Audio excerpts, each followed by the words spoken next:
वैष्णवी हगवण्याच्या बाळाची हेंडसाळ करणारा आरोपी निलेश चव्हाणला अखेर पोलिसांच्या ताब्यात। 10 दिवसांपासून फरार असलेल्या निलेशला नेपाळ बॉर्डरवर ठोकल्या बेड्या। हगवणे बंधूंचा मामा जालिंदर सुपेकरचा खोटारडेपणा अवघड।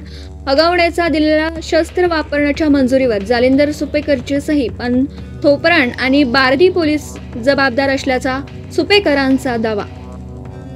पुण्यातील हगवणे बंधूंच्या अडचणीत वाढ, खोटी माहिती देऊन शस्त्र परवाने मिळवल्याप्रकरणी शशांक आणि सुशील विरोधात गुन्हे दाखल। ठाण्यातला आहे रवींद्र वर्मान पाकिस्तानी एजंटना दिली होती तब्बल 14 युद्ध नौका आणि पाणबुड्यांची माहिती। हनी ट्रॅपमध्ये अडकून वर्मान केली देशाशी गद्दारी। गोकुळ दूध संघाचे अध्यक्षपदी हसन मुश्रीफांचे चिरंजीव नाविद यांची निवड। सतीश पाटलांना धक्का, गोकुळ दूध संघावर महायुतीचा वर्चस्व। शरद पवार आणि अजित पवारांच्या एकत्र येण्याला सुनील तटकर आणि प्रफुल्ल पटेलांचा विरोध। खासदार संजय राऊतांचा गंभीर आरोप।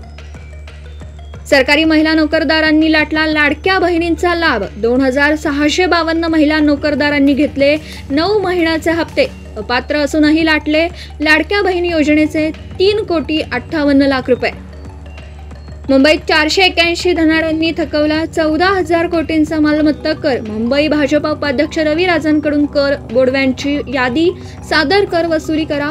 रवी राजांचं मुख्यमंत्र्यांना पत्र। कोल्हापुरात वर्षांच्या महिलेला साखळ दंडाने बांधून ठेवल्याचा धक्कादायक प्रकार उघड। कोल्हापूर पोलिसांनी केली महिलेची सूड।